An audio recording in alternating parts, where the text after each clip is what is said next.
Hello दोस्तों, स्वागत है आप सभी का एमडी अशरफ के इस वीडियो लेक्चर में। हमारे पास यूपी बोर्ड कक्षा 10वीं का द्विघात समीकरण का एक क्वेश्चन दे रखा है। आइए इस क्वेश्चन को देखते हैं। द्विघात बहुपद x square plus 7x plus 12 के शून्यांक ज्ञात कीजिए। इसके शून्यकों और गुणांकों के बीच के संबंध का सत्यापन कीजिए। यह यूपी बोर्ड 2024-2020 में पूछा हुआ प्रश्न है। आइए इस क्वेश्चन को सॉल्व करते हैं। तो सॉल्यूशन दिया गया द्विघात बहुपद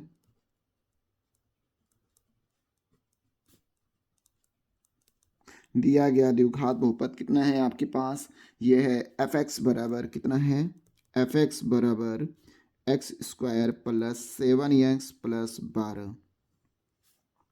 अब इसको हम लोग सॉल्व करते हैं। एक्स स्क्वायर का गुणांक कितना है? 1 है। और यहाँ पर एक्स का गुणांक कितना है? 7 है। अचर वाला पद कितना है? 12 है। ऐसा करते हैं कि एक्स स्क्वायर का गुणांक 1 का गुणा 12 में करेंगे तो कितना आएगा? 12। 1 का गुणा 12 में करेंगे कितना आएगा? 12।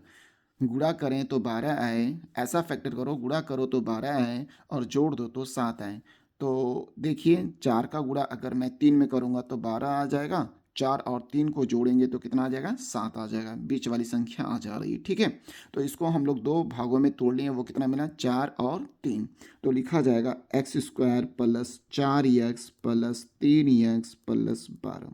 यानी हमने इस बीच वाले को दो भागों में तोड़ा है तो 4x प्लस 3x के फॉर्मेट में आया है। और गुणा भी कर रहे हैं तो 4 का गुणा 3 में कर रहे हैं तो 12 आ जा रहा है, ठीक है। और 4 और 3 को जोड़ रहे हैं तो 7 भी आ जा रहा है। तो फैक्टर सही है। अब क्या करते हैं? जोड़ा बनाते हैं। जोड़ा बना लेते हैं। जोड़ा बना लीजिए, कॉमन निकाल दीजिए। कॉमन क्या निकल रहा है? यहाँ से x, देखिए यहाँ पर भी x है, यहाँ पर भी x कॉमन निकल गया। बचा क्या? एक x बचा है प्लस 4 बचा है।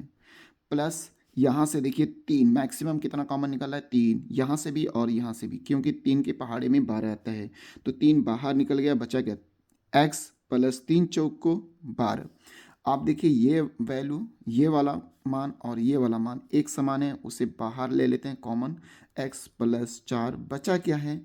ये वाला और ये वाला बचा है, उसको उतार लीजिए। x प्लस 3, ठीक है। अब शून्यक के लिए हम लोग जानते हैं, शून्यक के लिए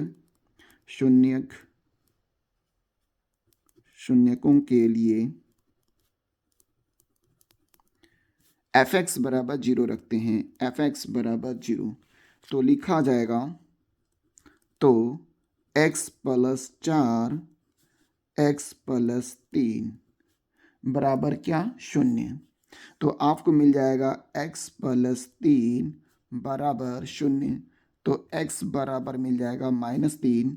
इसी प्रकार से आपको मिल जाएगा x प्लस 4 बराबर 0। तो x बराबर -4। तो आप देख रहे हैं यहाँ पर हमारे पास शून्य दो मिले हुए हैं, एक -3 है और एक -4 है। तो अब शून्यकों और गुणांकों के बीच में संबंध निकालना है। तो शून्यकों एवं गुणांकों के बीच में गुणांकों के बीच में संबंध। तो संबंध निकालने के लिए हम लोग क्या करते हैं? एक बार शून्यांकों का योगफल निकालेंगे। शून्यांकों का योगफल, शून्यकों का योगफल अल्फा प्लस बीटा बराबर होता है -x का गुणांक बटे एक्स स्क्वायर का गुणांक, ठीक है। तो हमने जो यहाँ पर एक बार अल्फा और एक बार बीटा, जो x का जो मान आया है वो अल्फा हो गया, इसको अल्फा मानते हैं और इसको क्या मानते हैं? बीटा मानते हैं, ठीक है। अब जो आपका इक्वेशन था, आपका जो इक्वेशन है, ये आपका ए का मान, ए का गुणांक कितना है? 1 और बी का गुणांक 7 है और सी का मान कितना है? 12 है। तो वहीं पर हम लोग क्या करते हैं? मान रखते हैं। तो अल्फा धन बीटा का मान, यानी अल्फा का मान -3 धन बीटा का मान कितना है? -4। तो यहाँ पर -4 हमने लिखा। अब x का गुणांक कितना है? x का गुणांक देखिए कितना है? 7 है और एक्स स्क्वायर का गुणांक कितना है 1, तो लिखा जाए एक्स का गुणांक है आपके पास 7 और एक्स स्क्वायर का गुणांक कितना है -1 है, यानी 1 है, +1, ठीक है, +1 है।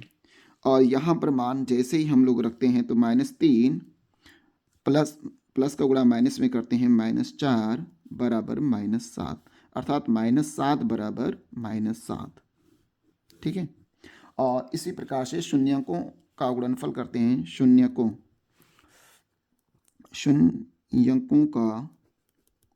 का गुणनफल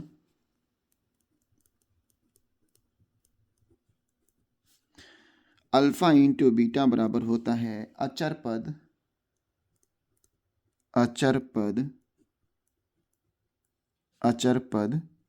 बटे एक्स स्क्वायर का गुणांक,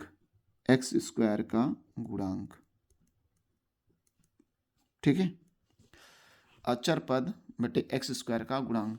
तो यहाँ पर लिखा जाएगा अल्फा का मान कितना था -3 था, तो लिखा जाएगा -3, और बीटा का मान कितना था आपके पास -4 है, तो यहाँ पर लिखा जाएगा -4 बराबर लिखा जाएगा अचर वाला पद। देखिए अचर वाला पद कितना है 12 है और एक्स स्क्वायर का गुणांक कितना है 1, तो लिखा जाएगा अचर वाला पद 12 है 12 और एक्स स्क्वायर का गुणांक कितना है 1, तो देखिए माइनस का गुणा माइनस में करेंगे तो प्लस हो जाएगा 12 बराबर 12। तो शून्यंकों और गुणांकों के बीच में जो संबंध होता है वो समान होता है, तो ये आपका क्या हो जाएगा आंसर हो जाएगा। धन्यवाद।